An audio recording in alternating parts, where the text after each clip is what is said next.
Ce matin, on va parler de la médiation de Jésus-Christ. De quelle façon Christ exerce-t-il sa médiation? Bien, il l'exerce par trois offices. L'office de prophète, l'office de prêtre, de la prêtrise et de roi. Pour mettre ça simple un petit peu, à chaque fois que vous parlez de Jésus-Christ comme étant la parole de Dieu, vous êtes en train de parler de l'office de prophète de Christ. À chaque fois que vous parlez de son sacrifice à la croix, que Christ est mort à la croix pour nous, vous êtes en train de parler de son office de prêtrise. Et à chaque fois que vous chantez et que vous dites que Christ est roi, bien, vous êtes en train de parler de son office de royauté. Vitement, c'est sûr qu'on en a parlé beaucoup pendant les capsules. Ce matin, ça va être la boucle finale de ce fameux chapitre 8 sur la médiation. Un prophète, c'est quelqu'un qui reçoit les paroles de Dieu et qui les dit au nom de Dieu au peuple. Par exemple, Jérémie, Dieu a mis ses paroles dans sa bouche et Jérémie parle au nom de Dieu au peuple. Il donne une connaissance de Dieu qui n'était pas révélée. Ça, c'est vraiment un point important lorsqu'on parle d'un prophète dans les Écritures, dans l'Ancien Testament. Il révèle la parole de Dieu, il révèle la volonté de Dieu qui n'était pas connue. C'est le rôle principal d'un prophète. Le rôle principal d'un prêtre, c'est d'offrir des sacrifices. Au nom du peuple, il offre des sacrifices vers Dieu. C'est un office médiatrice. Tout comme le prophète, il est médiateur entre Dieu et les hommes, le prêtre, il est aussi médiateur entre Dieu et les hommes. Principale tâche, c'est d'offrir des sacrifices dans le but de couvrir les fautes. Et puis, et d'intercéder aussi. C'est la principale tâche d'un prêtre. Un roi, ça règne. C'est peut-être l'office le plus simple à comprendre. Un roi, ça règne sur un peuple, sur ses sujets, et sa principale tâche, c'est d'accomplir la justice de Dieu avec le peuple. Donc, c'est les trois offices. Fait qu'on va prier, puis ce matin, on va voir. Tu sais, on se fait souvent poser la question, y a-t-il encore des prophètes? Des fois, c'est la question, y a-t-il encore des apôtres? Mais la question des prophètes est pertinente, parce qu'il y a des vagues dans l'Église. Souvent, on n'entend pas parler. À un moment donné, il y a des vagues, il y a pas des modes, mais il y a des courants de pensée, qu'il y a plusieurs prophètes qui s'élèvent, puis ils se mettent à parler au nom de Dieu, et leur parole est mise à l'égalité de la parole de Dieu. Alors, si quelqu'un vient vers vous, et vous parlez au nom de Dieu et qui met la même autorité des paroles qui sortent de sa bouche à la parole de Dieu, soyez polis, mais vous n'avez pas besoin d'en tenir compte. Parce que la parole de Dieu seule est l'autorité. Fait qu'on va prier, si vous voulez bien. Père Céleste, encore une fois, on veut te remercier, puis ne pas être indifférent à ce que tu nous as donné ton Fils. Dieu s'est fait homme par Jésus-Christ. Il est mort pour nous, pour nos péchés. Il a été obéissant pour nous. Et par la foi, on est devenu enfant de Dieu. Puis tu nous as justifiés, déclarés justes. Ce matin, on veut comprendre davantage le rôle de ce médiateur que notre Sauveur Jésus-Christ par ses offices. Éclaire-nous, renouvelle notre entendement, notre intelligence encore une fois, dans le nom de ton Fils. Amen. D'où ça vient? Ces fameux rôles-là. Fait que ce matin, on va le voir, qu'est-ce qu'il y avait avant la chute, après la chute et dans notre corps glorifié. Ces trois rôles d'office, de prophète, de prêtre et de roi, si on les compare à Adam avant la chute, est-ce qu'ils sont présents, ces rôles-là, ces offices-là? Et je pense que oui. Ils sont déjà présents dans la création avec Adam et Ève en Éden. Et là, quand je dis avant la chute, c'est vraiment avant que le péché soit entré dans le monde. Ils sont là. Pourquoi je dis ils sont là? Parce que dans leur rôle de prophète, Adam avait une vraie connaissance de Dieu. Il connaissait Dieu. Il connaissait la parole de Dieu. Et tout ce qu'Adam disait ou déclarait avant le péché n'était que vérité sur Dieu. Et c'est dans ce sens-là qu'on dit que Adam avait une fonction prophétique. Ce n'est pas qu'il était un prophète, mais il pointe dans cette connaissance qu'il a de Dieu dans la fonction, dans le rôle de prophète. Par exemple, lorsque Adam nomme les animaux, il les nomme dans la lumière de Dieu. Il n'est pas dans une obscurité. Tout ce qu'Adam déclare est une vérité de Dieu. Tout ce que Adam connaît n'est que vérité de Dieu. Vous me suivez? Donc, dans ce sens, les théologiens vont dire, même avant la chute, il y a comme un rôle ou une fonction ou une facette de l'office de prophète dans le sens où ce qu'il connaissait Dieu. Adam n'était pas un prophète. Il y avait un seul médiateur. Encore une fois, on pourrait dire qu'il y avait une médiation entre Adam et Dieu, qui est la parole, le Fils dans la Trinité, en Éden. Donc, on voit déjà que dans le plan de Dieu, à l'origine, c'était voulu que l'homme connaisse Dieu dans la vérité et que l'homme, tout ce qu'il déclare et dit, n'est que vérité dans la lumière de Dieu.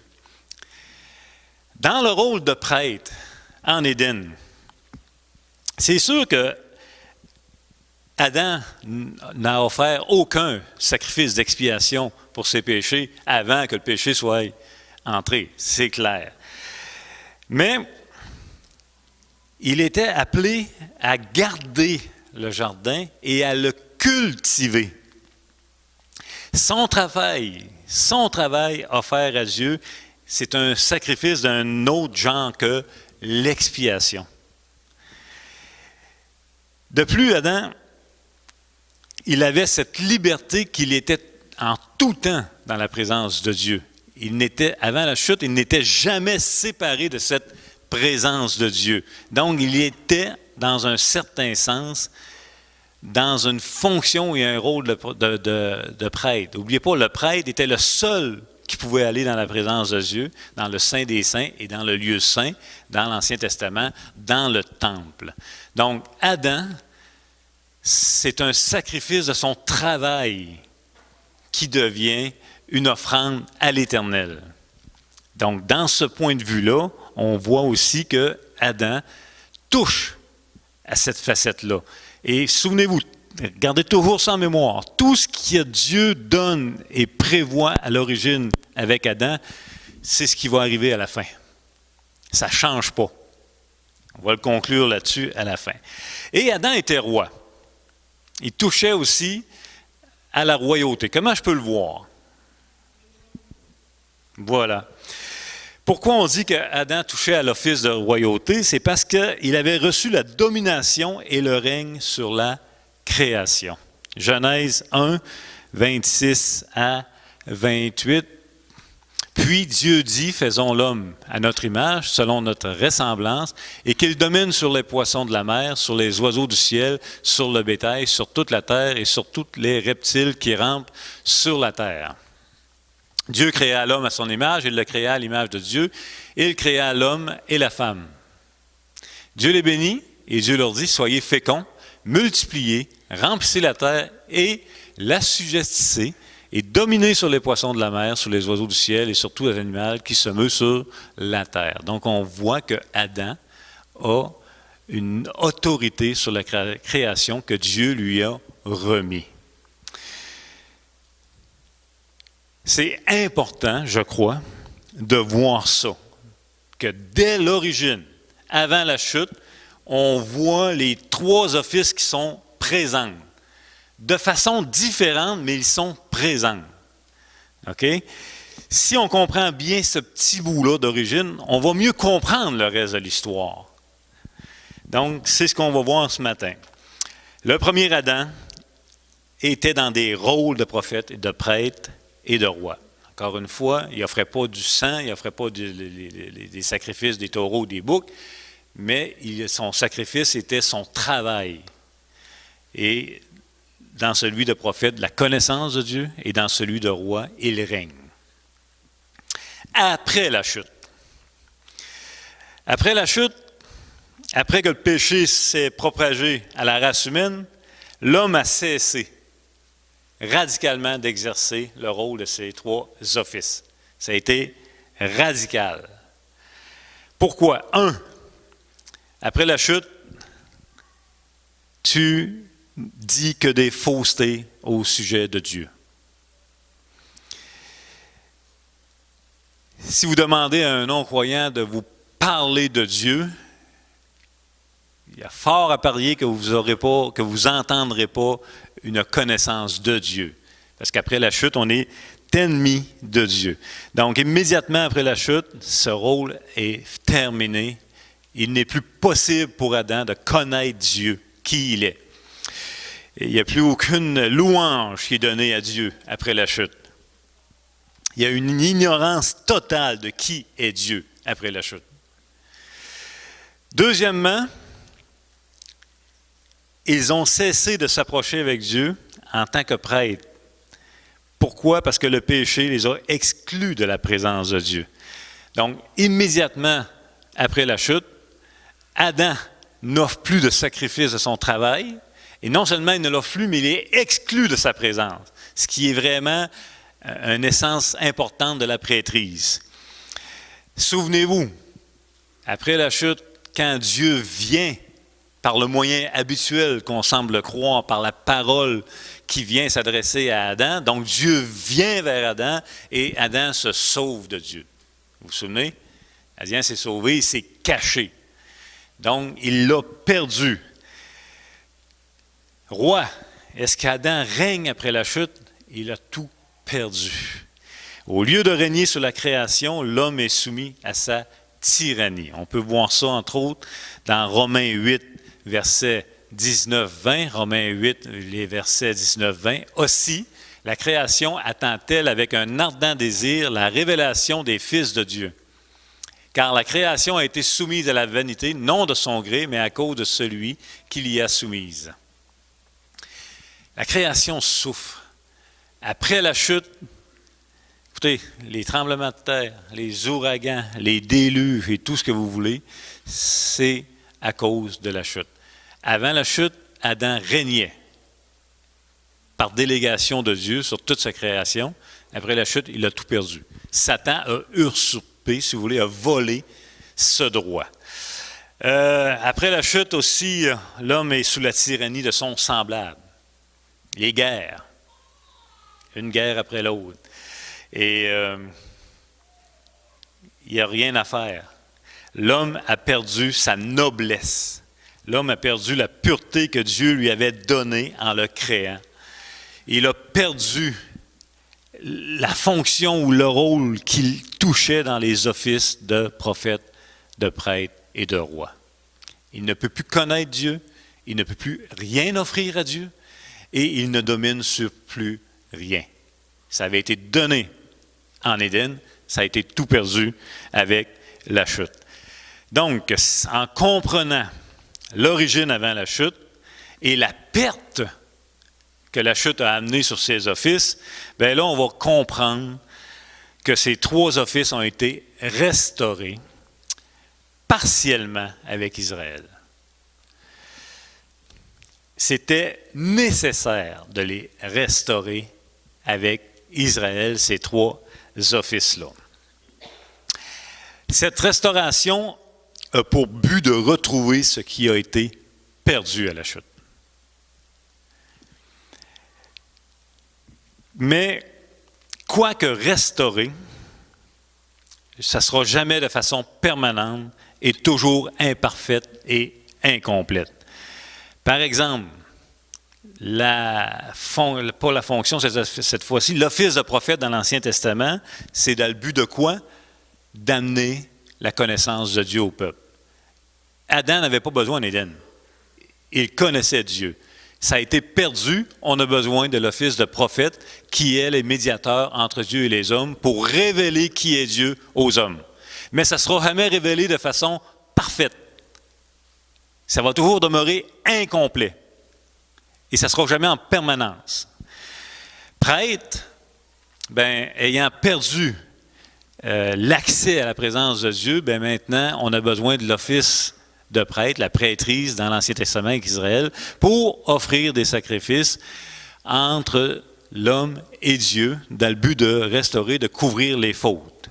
Encore une fois, cet office-là ne sera jamais parfaite et complète, mais elle est restaurée partiellement. Pourquoi? Parce que ça a été perdu. Il n'avait plus aucune possibilité à l'homme, après la chute, d'aller vers Dieu, d'entrer dans la présence de Dieu. Donc, quand Dieu a instauré la prêtrise, c'était le moyen que l'homme puisse avoir accès à la présence de Dieu par un médiateur qui était le prêtre. Par exemple, Lévitique chapitre 16, le grand jour des expiations.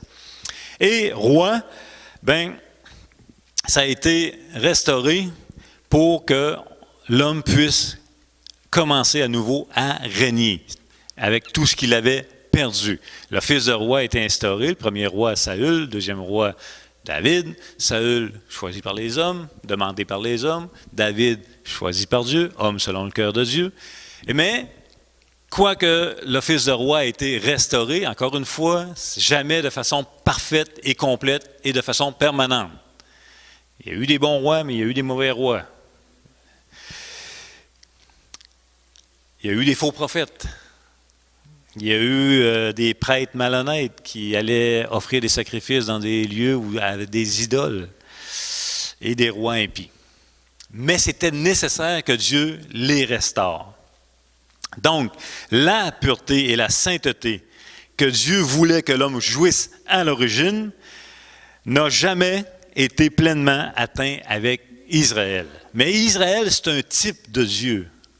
Il est appelé aussi le Fils de Dieu.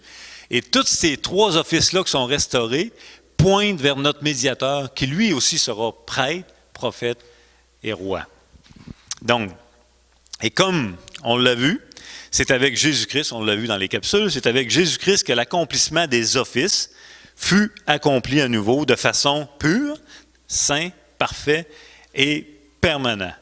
Jésus-Christ, homme, et qui nous représente, donc le deuxième Adam. Avec Jésus-Christ comme prophète, ben, il nous a entièrement donné la parole de Dieu. Il est, lui, la parole de Dieu faite chair. Alors, tout ce qui manquait, tout ce qui était incomplet avec les prophètes de l'Ancien Testament pour connaître Dieu, Christ, le prophète, comme Moïse d'ailleurs, lui est venu nous donner complètement ce qui manquait. Il est la parole de Dieu faite chair. Les prophètes dans l'Ancien Testament disaient « Ainsi parle l'Éternel, tant, tant, tant. » L'Éternel a dit « Déclare, tant, tant, tant. » Avant de remarquer, Jésus ne dit jamais « Ainsi parle l'Éternel » ou « L'Éternel déclare ». Non, Jésus dit « Moi, je vous dis ». Il est la parole.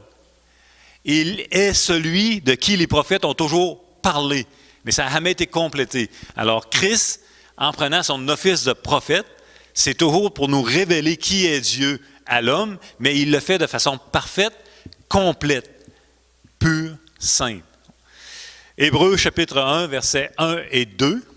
Hébreux chapitre, après avoir autrefois et à plusieurs reprises et de plusieurs manières parlé à nos pères, par qui? Par les prophètes.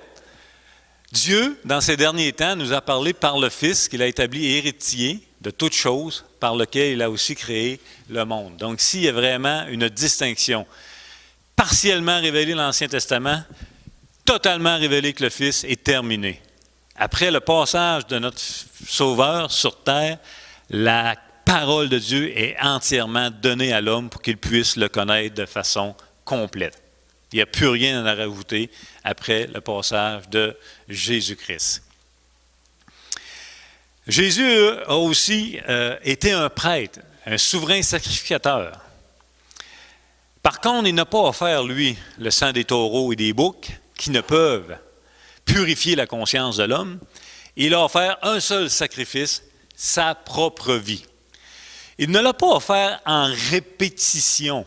Comment qu'on fait pour voir que la prêtrise dans l'Ancien Testament est inefficace? Bien, c'est qu'on la répète tout le temps. Tout le temps, un répétage. Christ s'est offert une seule fois en sacrifice. Son sacrifice, c'est sa propre vie et ça a été suffisant, total et complet. Il n'y a plus rien à rajouter. Et notre péché est ôté, notre conscience est purifiée.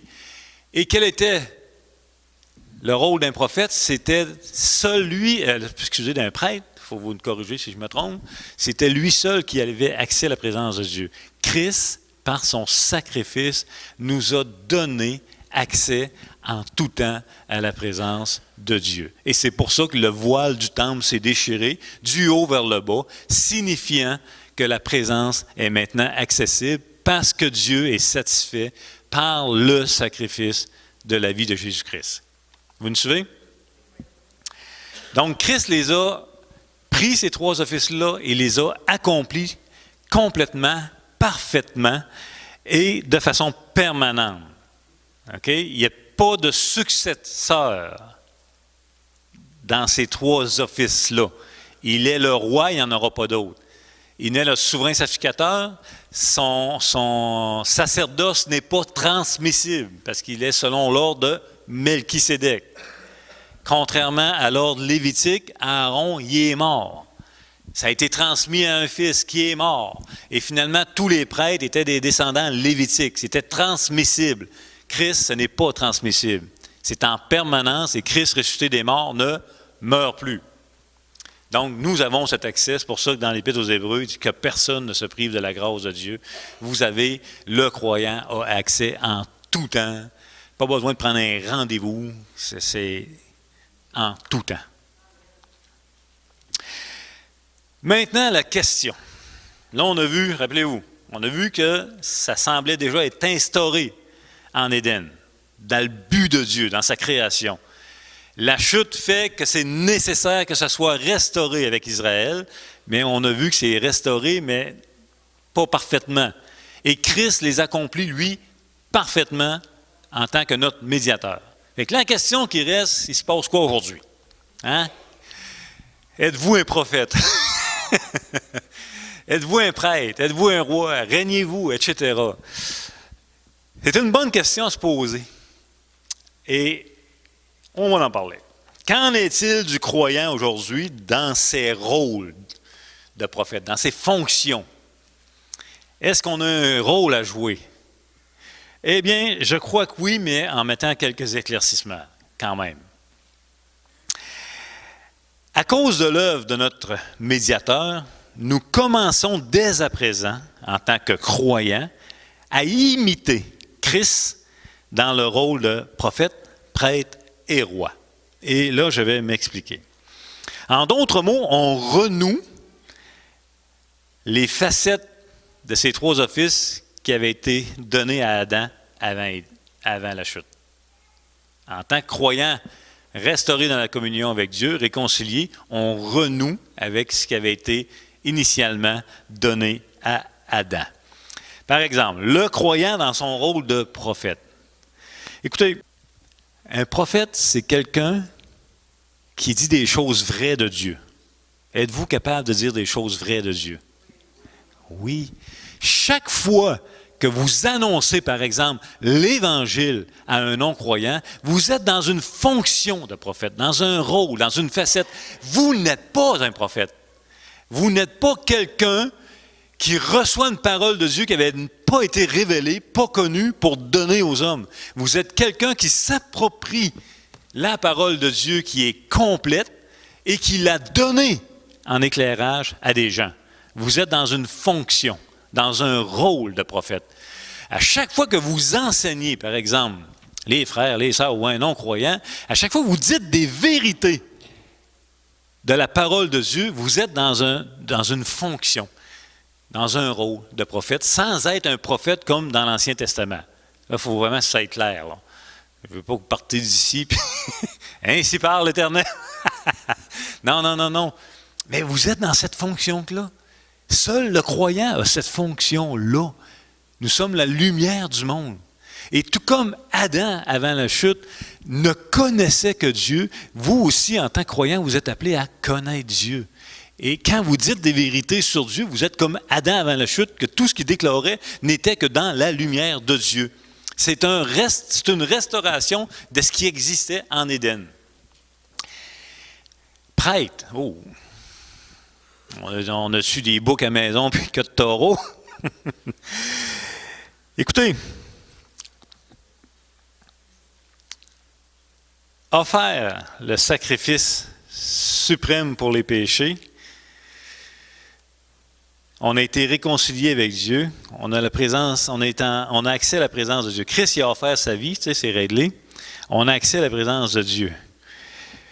Excusez, là, je suis pas à la bonne place. Ça ne marchait pas, mon affaire. OK, ici. Le croyant est également un prêtre. Bon, pourquoi?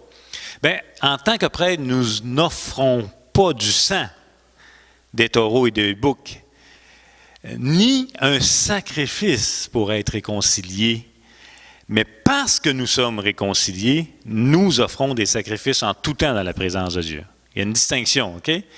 Dans votre fonction de prêtrise, vous n'offrez pas de quoi pour être aimé de Dieu, pour être réconcilié avec Dieu, pour etc. Mais parce que vous êtes réconcilié, vous offrez des sacrifices. 1 Pierre 2, 4, 5. 1 Pierre, chapitre 2, versets 4 et 5. Approchez-vous de lui, pierre vivante, rejetée par les hommes, mais choisie et précieuse devant Dieu.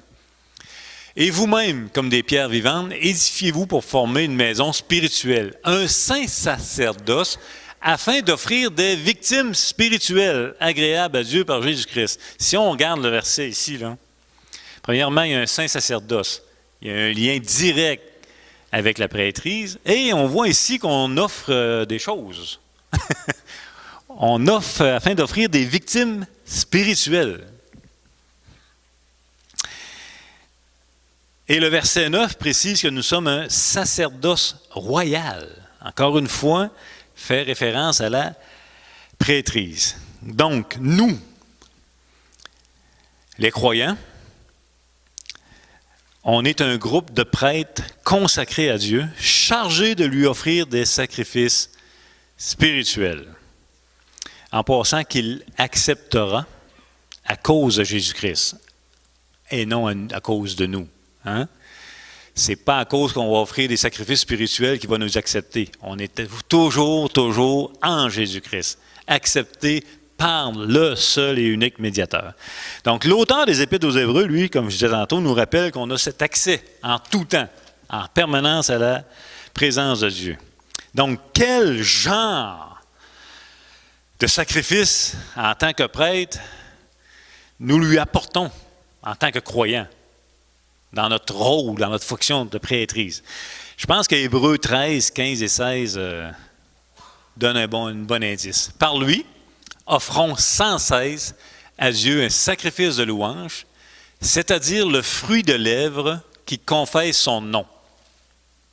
Et n'oubliez pas la bienfaisance et la libéralité, car c'est de tels sacrifices que Dieu prend plaisir. Bien intéressant. Premièrement, c'est sans cesse. Donc, encore une fois, il y a l'idée de permanence. Pourquoi sans cesse et l'idée de permanence? C'est parce qu'on a accès en permanence dans sa présence. Donc, c'est sans cesse. Un sacrifice de louange. Et l'auteur vient préciser un petit peu plus c'est quoi? Le fruit de lèvres qui confesse son nom. Bien intéressant. Et n'oubliez pas la bienfaisance. Bienfaisance, c'est les bonnes œuvres. Et la libéralité. Les offrandes. Car c'est dans de tels sacrifices que Dieu prend plaisir. Il prend plaisir à ces sacrifices que nous pouvons lui offrir, toujours à cause du médiateur Jésus-Christ en passant. Donc, confesser le nom de Jésus-Christ, confesser son œuvre, sont des louanges à lesquelles Dieu prend plaisir.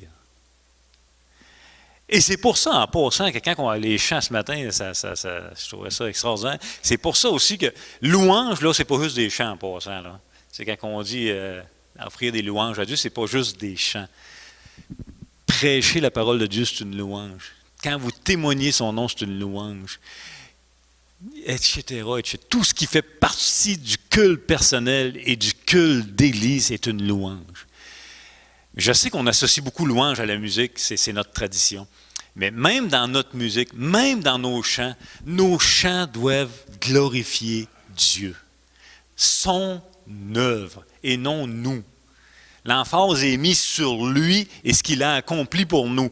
Et quand les chants, l'emphase est mise sur lui et sur ce qu'il a accompli pour nous, ça nous garde dans l'humilité de notre rôle de créature qui était incapable de se réconcilier nous-mêmes à Dieu et tout dépend de lui. Ça nous garde dans l'humilité et ça nous fait entrer dans un sacrifice de reconnaissance.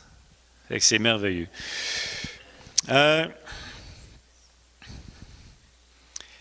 Pratiquer les œuvres que Dieu a préparées d'avance est un sacrifice à laquelle Dieu prend plaisir.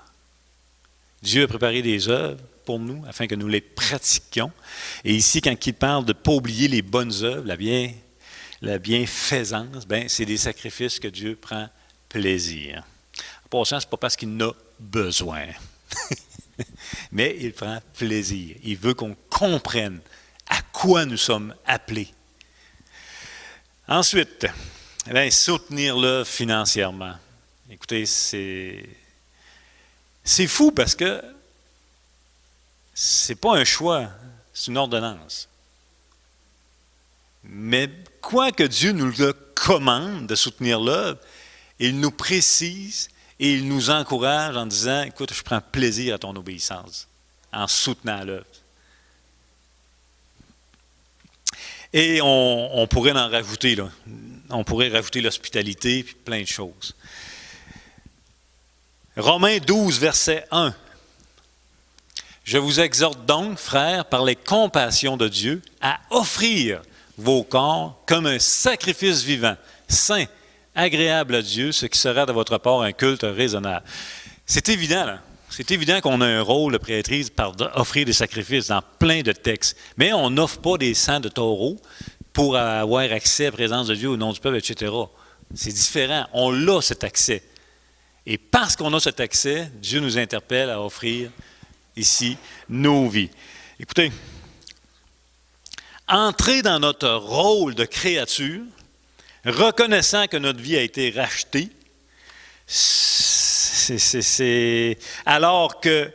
alors lorsque Jésus... Attendez, je vais relire la phrase au complet, elle est en 2 pages, c'est compliqué pour moi. Entrer dans notre rôle de créature, reconnaissant que notre vie a été rachetée, alors lorsque Jésus-Christ règne dans nos vies, nous offrons un sacrifice agréable à Dieu. En d'autres mots, quand il dit d'offrir nos vies comme un sacrifice vivant, c'est tout simplement de reconnaître que votre vie ne vous appartient plus et que vous mettez Christ le premier dans votre vie. C'est un sacrifice de votre vie. Vous n'offrez pas votre sang comme Christ, mais vous offrez votre vie. En d'autres mots, vous entrez simplement dans votre rôle de créature face au Créateur. Pas plus que ça. Et c'est ce qu'on doit faire. Ça va là-dessus? Roi maintenant. L'office de roi, en quoi à quelle facette nous y touchions. En Jésus-Christ, nous régnons déjà à présent avec lui. Et dans plusieurs textes. Éphésiens 2,6, il nous a ressuscités ensemble et il nous a fait asseoir ensemble dans les lieux célestes en Jésus-Christ. Nous sommes déjà avec lui, à la droite, pas à la droite de lui, mais lui, il est assis sur son trône et nous sommes déjà dans notre position, ressuscités, assis avec lui. Paul nous rappelle que toute chose nous appartient en Jésus-Christ. Toute chose. On est co-héritier de tout ce que Christ a récupéré, de ce qu'on avait perdu. Donc, il règne. Ça se résume pour le croyant aujourd'hui dans le rôle des 3 offices. On vient de résumer le croyant aujourd'hui, la facette dans ces 3 offices-là. Mais attention, encore une fois, attention, notre rôle dans ces 3 offices que nous faisons est toujours encore imparfait et incomplet parce qu'on vit sous le soleil. Donc, on est, ou je suis, on parlait pour moi, je suis incapable d'offrir ma vie parfaitement en sacrifice à Dieu. Je pêche constamment et je dois confesser mes fautes. Et je ne règne pas parfaitement avec Christ non plus parce que je me rébelle souvent et je vais rejeter son autorité. Et je ne connais pas parfaitement la compréhension de la parole de Dieu et je ne la véhicule pas non plus parfaitement. Donc, quoi que je suis dans ces trois offices-là, je demeure imparfait parce qu'on vit dans ce corps de mort sous le soleil. Vous me suivez? OK. Quand est-ce que ça va arriver, cette affaire-là, d'abord? Bien, c'est seulement à la résurrection dans nos corps glorifiés que nous serons à nouveau parfaits, purs et saints dans ces rôles-là. Prophète. Bien, parce que notre connaissance de Dieu sera parfaite. Lorsque Christ va revenir, lorsqu'on va ressusciter avec un corps glorieux, avec un corps immortel, avec un corps incorruptible, bien, la connaissance de Dieu va être parfaite. Il n'y aura plus de possibilité de ne pas connaître Dieu parfaitement. Elle va être parfaite. Nous le connaîtrons comme il nous a connus.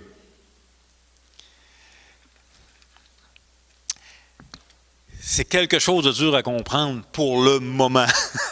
Mais oui, nous n'aurons plus cette capacité de dire des faussetés dans la connaissance de Dieu. Ça va être une perfection. Donc, ce qui était prévu en Adam, bien, sera accompli par nous, par tous les croyants, à la résurrection de nos corps. Voyez-vous le lien? Entre les deux, c'était nécessaire d'avoir les offices, c'est nécessaire que notre médiateur les accomplisse parfaitement. Prêtre, bien, dans un corps glorifié, pour toujours, nous rendrons un culte à Dieu dans sa présence en contemplant sa face. Et ça ne sera pas un effort, ça va être la vraie liberté. Et ça va être accompli parfaitement. Nous allons rendre un culte à Dieu d'adoration pour l'éternité. Un culte parfait.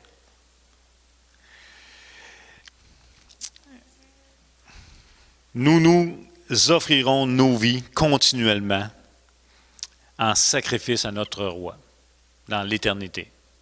Donc, nous allons accomplir notre rôle parfaitement. Ce que Adam était appelé à faire en passant. Roi. Roi, bien, nous serons sous l'autorité de Dieu, au gouvernement de l'univers, car avec lui nous régnerons au siècle des siècles. Paul dit dans 1 Corinthiens 6, 2, je ne sais pas si je l'avais donné, 1 Corinthiens 6, 2, ne savez-vous pas que les saints, hey, c'est nous autres les saints, là. Soyez pas gênés de dire que vous êtes un saint, mais dites-le comme il faut. On est déclarés justes présentement, ce qui fait de nous des saints. Nous ne sommes pas rendus justes. Il y a une distinction, hein? Dieu nous a déclarés justes, il ne nous a pas rendus justes. Donc, ne savez-vous pas que les saints, ce qui est nous, jugeront le monde? Quand même, qui peut juger, sinon un roi qui fait partie de son office, le règne de la justice? Et si c'est par vous que le monde a jugé, êtes-vous indigne de rendre les moindres jugements? Puis il y a un autre verset, doit être avant ou après, qui dit qu'on va aussi juger les anges. Incroyable. Donc, nous allons remplir les fonctions de prophète, prêtre et roi pour toute l'éternité. Tout en restant soumis au Seigneur Jésus-Christ, le vrai prophète, le vrai prêtre et le vrai roi. Si vous m'avez bien suivi, en Haïti, j'enseignais sur la médiation beaucoup, puis j'avais donné un verset comme trame de fond pour tout le long des 2 semaines que j'enseignais. Et le verset, c'était Genèse 1, je pense que c'est 31, parce que là, je ne l'ai pas écrit. On va-tu voir? Yes, OK. Quand Dieu a tout fini de créer, il déclare que tout ce qu'il avait fait était très bon. Le dernier qui a réduit la parole de Dieu nous a amené dans la chute. Faites pas ça. Très bon. Tout ce que Dieu avait fait était très bon. Écoutez, on va confirmer pour l'éternité que tout ce que Dieu avait fait était très bon. Parce que en Éden, ce que Dieu avait fait, puis son plan, c'était que Adam connaisse parfaitement Dieu, face à face, sans ténèbres. En Éden, c'était que Adam offre des sacrifices de louange pour tout le temps, offre le sacrifice du fruit de son travail pour tout le temps. Et en Éden, c'était le plan que Adam règne. Et quand Dieu a déclaré que tout était très bon, ça fait inclus de son très bon. Et quand Dieu déclare quelque chose de très bon, il ne change pas d'idée à cause du péché.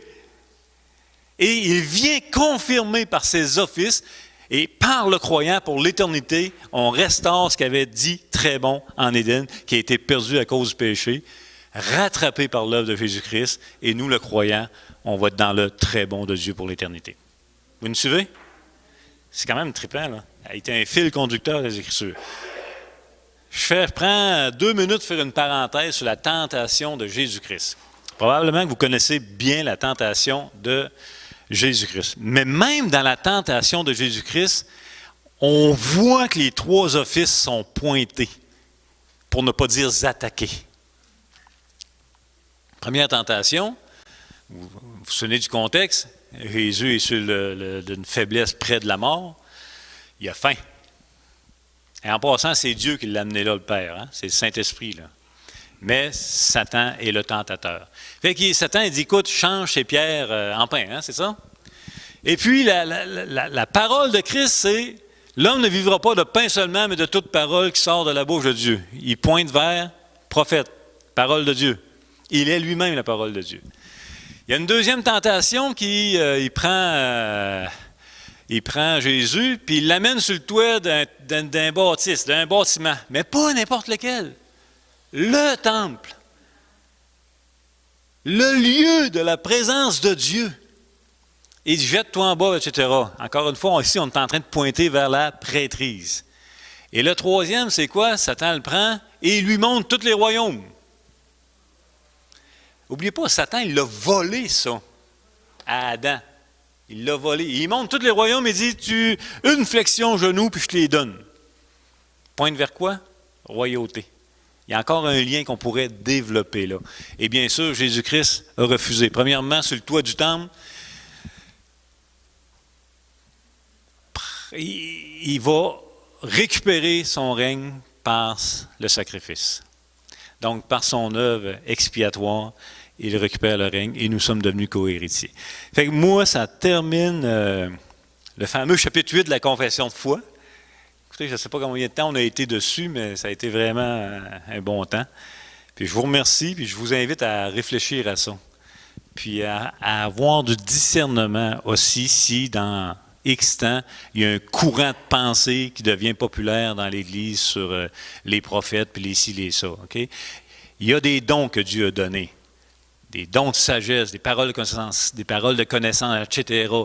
Et Dieu peut encore se révéler. Je ne suis pas cessationniste dans les dons. Je suis cessationniste que la parole est complète.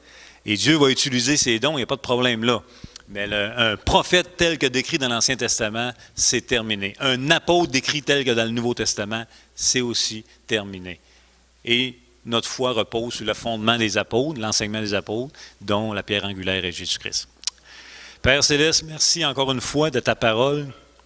Merci de nous faire voir que tout ce que tu as fait avait un but, un sens et que tu l'accomplis. Même s'il y a des milliers d'années qui séparent les choses, le péché, ton œuvre s'accomplit parfaitement. Merci de ton Fils qui a été un prophète, un prêtre et un roi. Merci qu'il intercède pour nous. Merci qu'il va régner pour nous, avec nous, et qu'on va être co-héritiers pour l'éternité. Dans le nom de ton Fils Jésus. Amen. Bon dimanche tout le monde.